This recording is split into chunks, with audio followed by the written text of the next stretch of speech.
So Clarity Experience is a live event production company, and we really believe that great production starts with great people.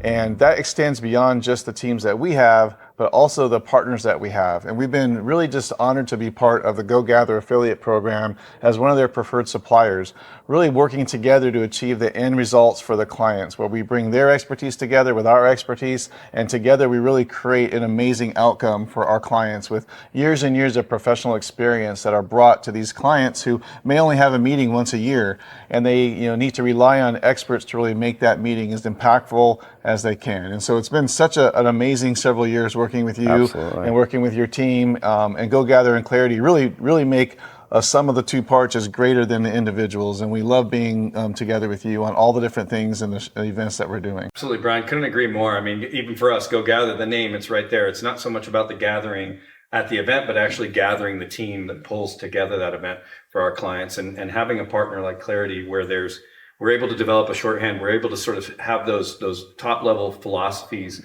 and shared visions, and understand that when we're working together, the most crucial part is really bringing the client's sort of end goals, their key objectives to the forefront, and making sure that we're communicating that in a very clear and concise way, and a way that really motivates the audience. But to start that, we need to have a partner that helps us paint that picture for the client. What's that going to look like? What are the actual items and things that we're going to do on site that are going to inspire those attendees? And so it's absolutely crucial that we work with people like Clarity and companies like yours that actually understand, here are the production tools that are available to us, here are trends within the industry and within the market, and here are the ways that we're going to implement those specific to this client's needs. Not just the way that somebody did it in the past, but specifically in a way that's going to be successful and the most valuable for those clients. So that partnership is absolutely crucial.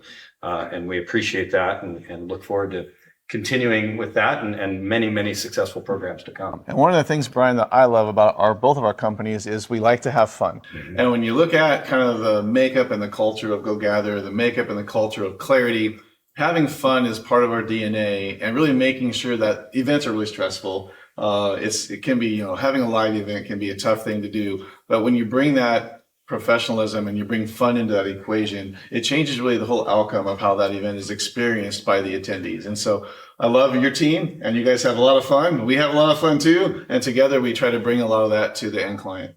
That fun is a crucial aspect to events, and I think that is one of the benefits actually of the pandemic, is when things did ramp back up, people really truly, I think, renewed their sort of sense of excitement within events and within traveling and that sort of thing. And thankfully that's hung on. I mean, we've seen several things that kind of came and sort of went, but that level of excitement still for travel and for personal interaction is still there. And we could talk about different trends of why that is. Maybe remote workforces are still fairly prevalent, but our industry in general, I think, has become much more sophisticated because of the challenges that we went through. Companies are not tolerant of the boondoggle any longer, right? If we're going to go and we're going to make the investment, we're going to bring our people out of the office, we're going to make sure that they're actually having a meaningful experience. What's the purpose of spending that money? Exactly. And making that happen. Exactly. And if it's dry and it's boring and the people that are in charge of it are stressed, that all comes through in that attendee experience. And so, bringing the best people sort of together in order to create an amazing experience for folks is absolutely crucial. It ensures that there's obviously, budgets are continue to tighten. Just being overall effective is absolutely crucial. And that starts with your supplier partners, right? That starts, we often like to say, we're only as good as the weakest link, right? It's that very common. If your hotel partner is not there, your registration partner, your transportation, you name it. Production is where you guys live is obviously the most visual, right? The minute that screen doesn't work or the mic goes out, everyone knows. Everybody knows, right? And recovering from that is difficult. So every part of the event, though, needs to be treated in that same way, where it all needs to be perfect, right? It all needs to. And then if it's perfect, they often don't even notice. Correct. It's like sometimes the no comments or the silence is a good thing. In the event space, if the attendees are there to absorb the information with the intention of whatever that event was for. Is it a sales kickoff? Is it an educational experience? Is it a collaboration environment? Whatever that purpose is for the attendees, if all the other activities around the event don't distract them from learning, from sharing, from building relationships, then I think you're winning as an organization or as an event. If those attendees can go there for what their purpose was, it makes a really big difference on how they felt. Yeah, absolutely. And that goes to that level of sort of being relaxed and enjoying your time there. I think also then allows people to sort of open up, right? To communicate a little bit more clearly with one another, to feel like there's an opportunity first for them to interact with their peers is super important, but then also with leadership, depending on the type of events that you're doing. I think when people are stepping away from their offices, from their homes, it's very important not only that they're learning something obviously from the content that's being delivered, but they're actually making those connections or renewing or reinforcing those connections, which is why it's so important even for you and I to be doing something like this. One of the things that we wanted to talk about today is how is our relationship involved, between the two organizations, and we've already mentioned some of that, but I think continuing, as we do more and more work together, as we partner more and more, I think we both make each other better because we're able now to share sort of best practices that we're seeing throughout the industry. You have a very different perspective than we do, obviously coming in from that production world and sort of focused on that sort of, main content piece. Whereas, we've got that perspective of, okay, how does that then blend into the rest of the experience, which we talk about all the time. The first experience is maybe the registration, right? If there's going to be a look and feel to the production, well, that sort of maybe needs to start a little bit earlier on. And so that's where I see our partnership evolving and getting stronger, is that now we can sort of create more continuity and ensure that experience is strengthened throughout the process. I think if you see the thread of a theme throughout the event, not just in the general session, but you see it in the breakouts, you see it in the registration, that connects the whole event together, which helps the end client. I think I would also say the same. Several years ago when we started working together with GoGather, it was more of, hey, we have this event. Can you create a proposal or budget for us? And it was, okay, we're happy, we work together. But what I've seen change significantly in the last couple of years, which I think really has given advantage to both of our companies, is we partner together on the concept of trying to win the business or trying to find a client together. Mm-hmm. And when the two organizations are working together from the very beginning, all of a sudden, a lot of the different nuances improve. The budgets improve, the cost, how we're going to structure the cost, the efficiencies for the end client, how do we save them money?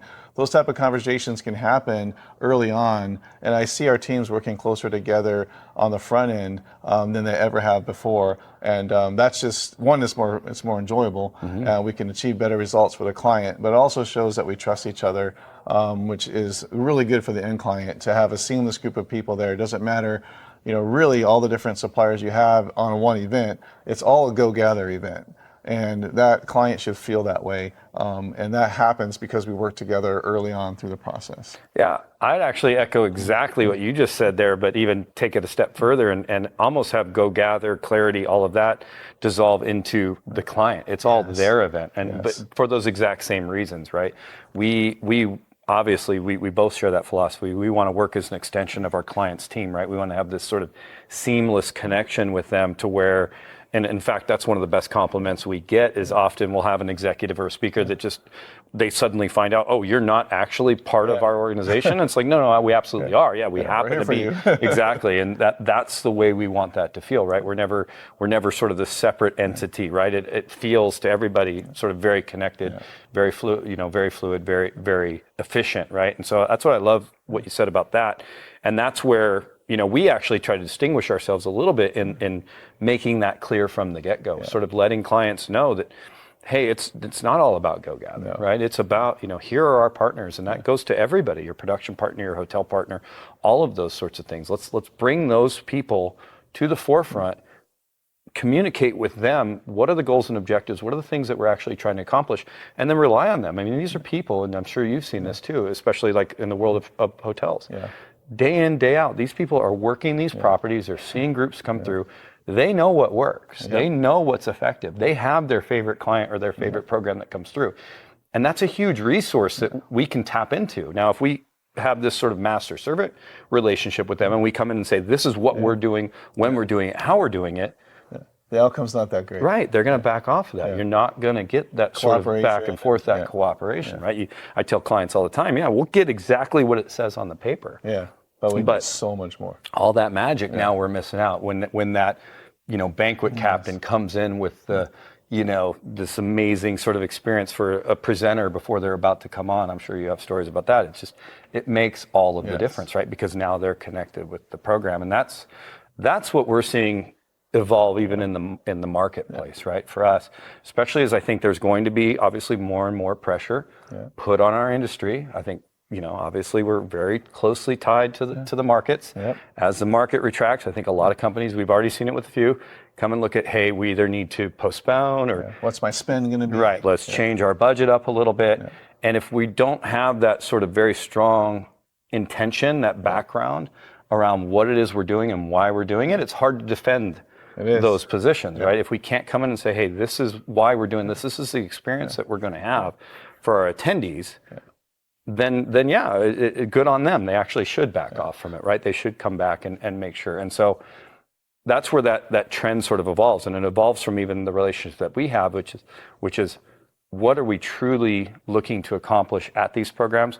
What is the actual sort of individual attendee experience that we're looking to create? What are the things that are important for those people?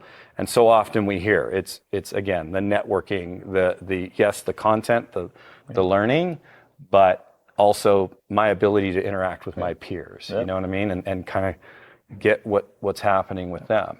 And so production, I think, and all of these, right? There's so many tools and tips and techniques that you can do to do that. What have you seen, like, as far as even, is there changes in agendas? Is there changes in the amount of time that people are, let's say, in a general session? Yeah. So one of the trends that we've seen in the last couple of years, even coming out of COVID, everybody wants to be together. So in the past, the normal structure of an event is you have a general session, you have breakouts, you might have an exhibit area. And the attendees, they want to interact with each other and hang out. What we've seen is companies connect all of that together into a single space. And so now we're doing our sessions inside, what would be formerly called the exhibit hall. And now those are general sessions. There's breakout stages. There's also the sponsors or exhibitors love it because now the people and the energy of that event is all in the same environment. Very challenging technically. I mean, we kill it because we learned how to do that well. But it is absolutely more of a complex environment. And when you take all of these activities that were normally in separate rooms and you put them into one big room, and you want everybody to enjoy that experience for the content, the general session, the smaller stages, the pitch stages, and also all the exhibitors. All of that can come together in a single environment, which that never was the case several years ago. And so now we're doing that on a regular basis. And that's one of the major trends we're seeing 2023, 24, and now 2025 is becoming more common. Yeah, I love it. In fact, we've dubbed it the hub, right? Yeah.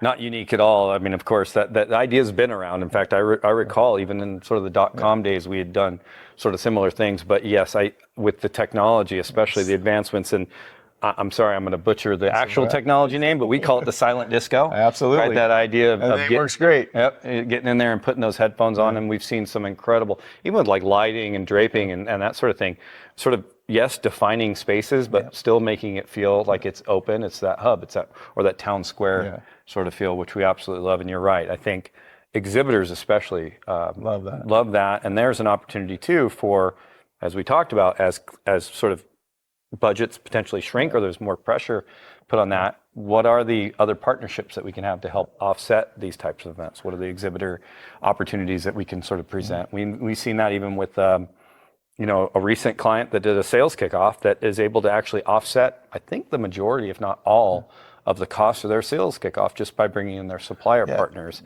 to have an opportunity to interact. And they're providing value to them. Right. It's not as if they're just saying, hey, come sponsor my sales kickoff. They're providing value because the sales organization needs to learn from what those suppliers are providing in order to be successful in their jobs. And so when you combine those two things together, you end up with a greater value for the time spent. And I think if the organizations can achieve that together with you and with us, and they say, our value is significantly higher, the chance of them really getting a larger event or getting the spend approved from their C-suite becomes much more realistic. And I think that's where we can help them in the pre-planning stages before they even have their concept of their event created. What are you going to do, and how is that ROI or how is that event value going to be something that you can present to your C-suite for approval? Leads us into that other topic that we sort of touched on, which is that idea of staying ahead, right? Yeah. As we see potentially, and we're both old enough, maybe older than we want to admit, we've seen a few of these sort of ups and downs, right? And I think a lot of folks would say, maybe we're in one of those downward trends. And in my career, there have been a few of those, right? Obviously, the .com was kind of the first big one for me. It was a boom, and then it was a bust. Boom and then a bust in 2008 financial crisis, and then COVID, right? So it's kind of you've been through it 3 times. For me, what I've learned in all that is having some of that forward visibility, having intention, the things that you're doing. What are the things that you're seeing that for planners to kind of get ahead of the game a little bit? So one of the things, and we can weave in AI here a little bit, because I think the tools that the planners use are very important in overcoming some of these hurdles and objections. So as you're looking to plan for the future and you're talking about what that event's going to look like from a scale perspective, maybe it has to scale down, maybe it has to scale up based upon the circumstances of your organization. One of the things that you can do as a planner is you can get some concepts using some simple AI tools that allow you to visualize what your event may look like. You can talk about how many people you're going to have and what you want the stage to feel like, or what type of room environments you want, and you can really create some initial ideation very quickly, very easily, very inexpensively, so that when you come to your production partners, we can then take those ideas and take them further and say, can we physically do this? Can we build this the way you designed it? But that whole design, that whole ideation phase can be shortened, and it can give planners some tools to come to whomever their audience is with ideas. That's way better than it's ever been. And so I think one of the ways they can stay ahead of that is understanding the economics of that event that they're supporting as well. Is it paid for by all the attendees? Or is it paid for by sponsors? Is it paid for by the corporation and they're going to invest in that and the whole bill comes back to the company?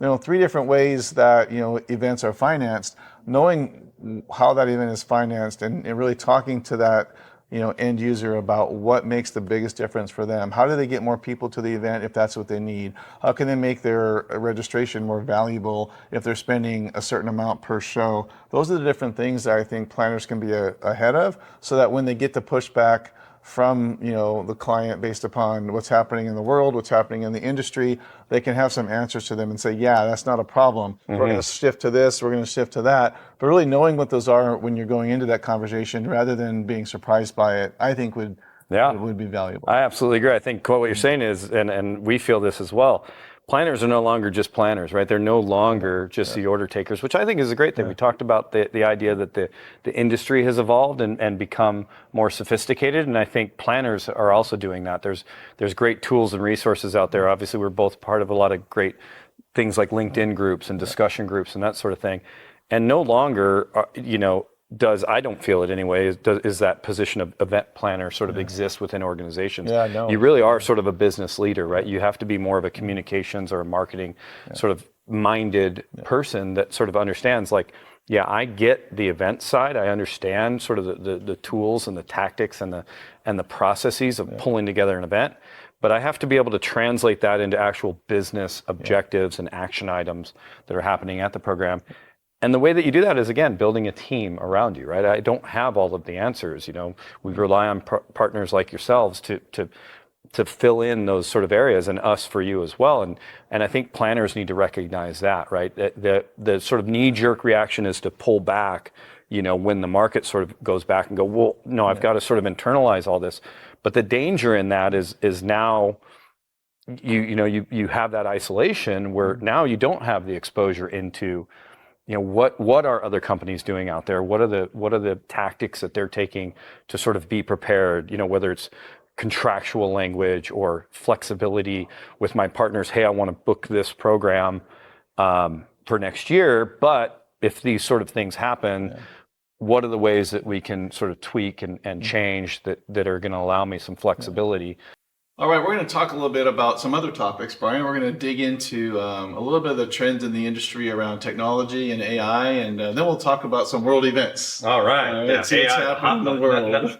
All the boring topics. That's right. We'll do those right now. Exactly. Nobody's talking about any of these things, right? Yeah, so we find like AI is a really, really buzzword, right? Right. We just did a Human X conference that was all centered around AI and things associated with that type of technology. So there's a lot of things going on with that. However, what we find is a lot of times it's the talk as a top layer, and where's the substance behind it, and what's it really doing for the events industry. So we have some ideas that we're seeing, some ways we're using it, but I was curious if you've seen it at all, kind of in the planner side, and kind of all the different elements for the event outside of production. Mm-hmm. Have you seen AI come into that in any way? Yeah, absolutely. I think it is sort of ubiquitous, right? I think most professionals have figured out how to incorporate AI into their sort of daily work stream. Certainly us, and you talked about this a lot, right? When we think about ideation, initial ideation, what are the themes, what are the sort of objectives that we have within the event? How do we sort of clearly communicate that? Myself, for example, I can write. I never have a problem with that. Is sort of shortening up sort of those ideas and making them a little bit more concise. And that's sort of the one of the first ways that we're seeing it be used is really the ability to sort of clearly share and present your ideas in the best sort of way, right? Whereas before it maybe took a week or whatever to compose a proposal or a creative brief, for example, like we put together. That's what we've seen is it's just shortened up the faster. Correct. It's created a lot of efficiencies, shortened up the time for folks, and really just made communications in general more efficient. Now, how that's been sort of brought into the events world, we've seen a little bit, right? We've certainly seen on like the registration technologies, and even search tools, those sorts of things for like venue sourcing, some AI sort of tech that's come into it, but not quite, right? And so I think for us, we're sort of pushing the ideas of how do we not only utilize AI in that planning and ideation phase, but how do we actually use it on site? What are the things that are happening, at the event itself, Absolutely. Right? That can help us. And so things like session, note taking in sessions and really sort of listening to that entire session and figuring out what were those key points. Maybe they're not exactly the same, or Q&A sessions, right? They're a little bit more fluid in a conversation like this. Being able to transcribe that, I believe is the word, and sort of pull out those highlights, right? Those notes, those sorts of things. So we're seeing that actually happening. So I've been in the industry long enough to remember when, if you wanted to do closed captioning, you had to have a person typing it as they're listening, right? And then what happened is that there started to be some speech recognition technology where now as the person's presenting, it's, there was, a computer kind of processing that, speech recognition and creating the closed captioning. And now just recently in one of our conferences, we then take that, which is typically 70 to 80% accurate, you add an AI component over top of it, which looks at that content and then corrects it, improves it to around a 90+% accuracy. But what you said is the most important, is it then summarizes that presentation to the most important points and then puts it in the app of the event so that if you're an attendee, you just listen to a session and now you leave, now you have the most relevant points that happened in that session and when they happened. And so now I'm leaving that conference with something really tangible. Right. So that's where we're seeing AI specifically from what you described actually being utilized on the in the event space. Yeah, and obviously, I think there's much more to come, right? It's so new. There's so many sort of amazing things that it's capable of. We talked earlier in the podcast also about just the ability to network, right? The ability to sort of make connections. Those are some of the things that I'm looking forward to is, right, having AI be able to, obviously there's some really powerful event tech and polling technologies that are out there, right?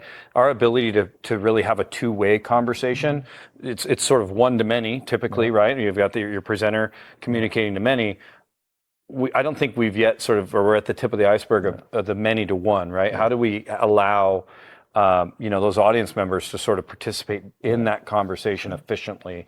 And I think there's a lot of promise for AI there, as well as AI to sort of recognize, and depends how much data you want to share about yourself, right? There's always that fine balance, as well as the company, which we should probably talk about a little bit as well.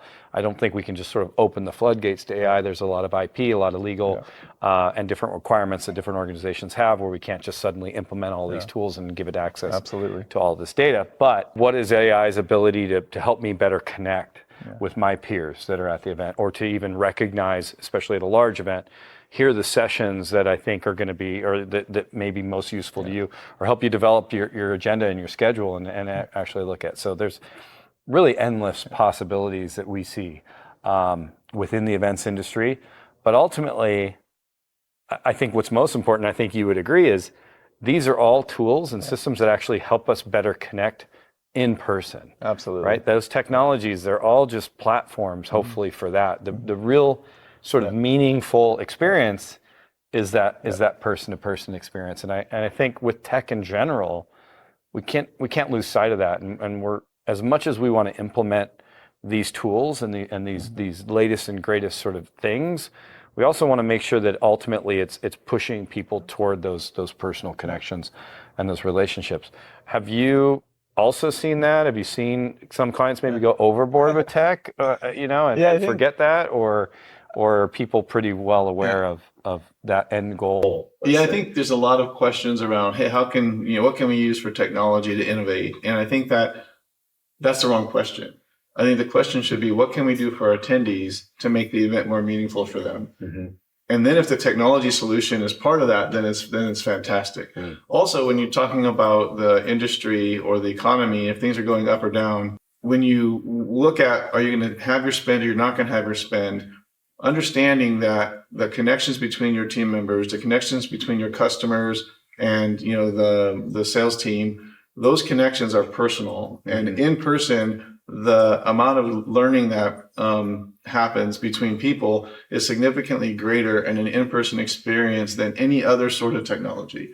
So what you really want to do is you want to drive those connections. You want to have your event, even if your budgets need to change. That's absolutely 100%, part of what we do as in the industry. But what you want to do is make sure you don't lose the value of your company by not having those connections happen. So that's something that's really important. From a technology standpoint, what we're seeing is greater advances in LED. From the brightness of the product, to the flexibility of the product, to its ability to be put in a variety of different shapes and sizes all over the environment. And that creates a lot of different atmospheres for the learning to occur. It creates a lot of different opportunities for sponsorship, for promotions, for content, for learning key objectives. So LED has been a technology that's been around a while.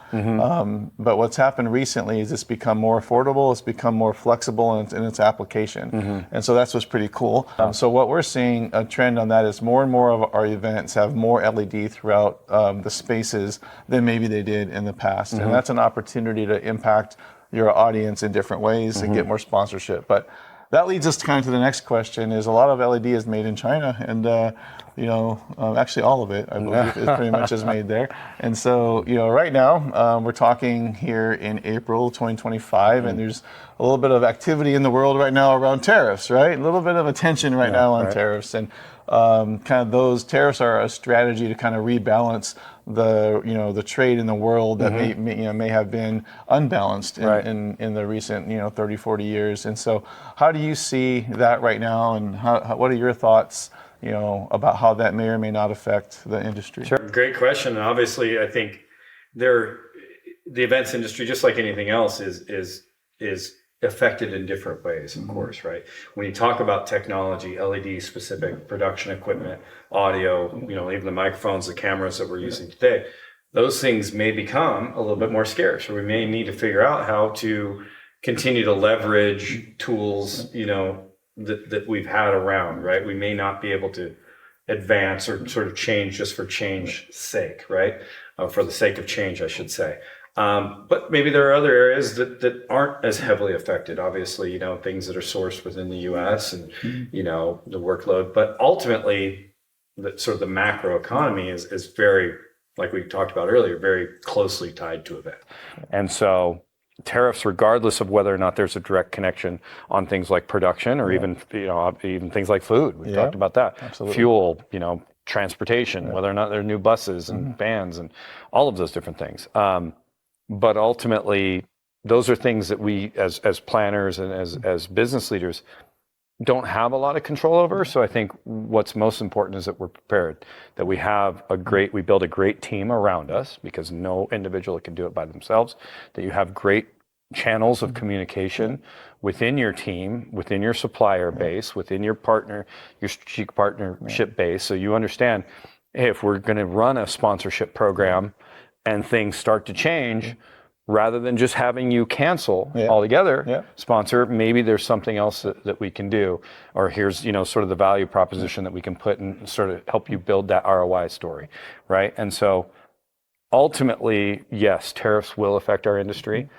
either directly or just through the macro economy in general.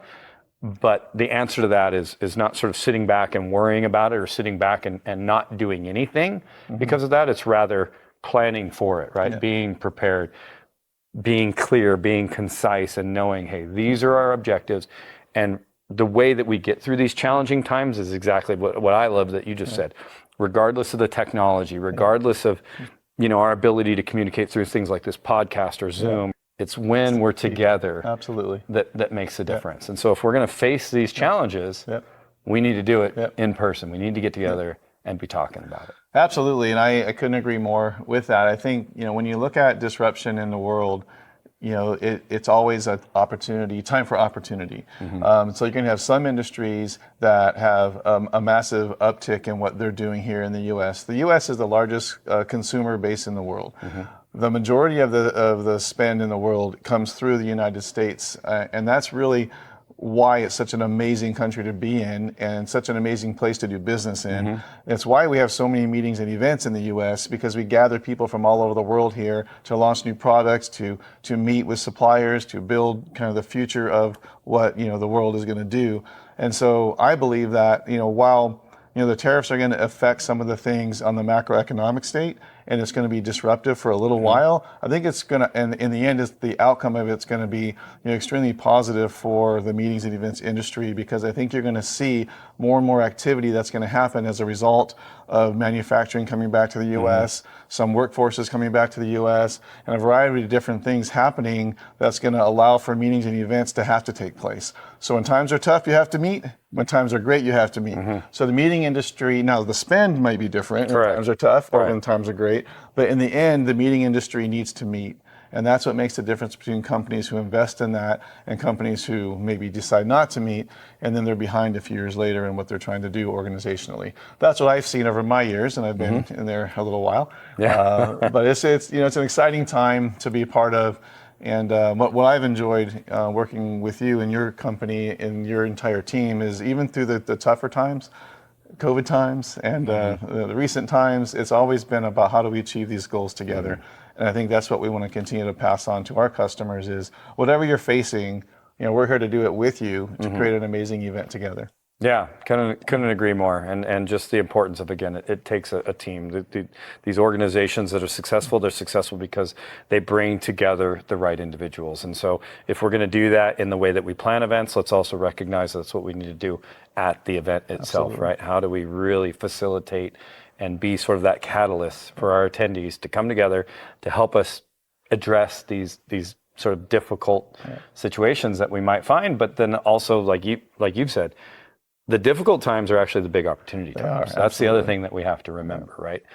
If you are a company that's willing to make the investment, you're a company that's willing to get your people together, motivate them, inspire them, they're going to bring you out of those traditional times with more market share, with more opportunities that sort of other companies that have hunkered down for the storm are just going to miss. And so being confident, being bold, and I think that's a lot of what's even happening here, right? Is the United States is definitely sort of flexing its power a little bit, flexing its place within the market.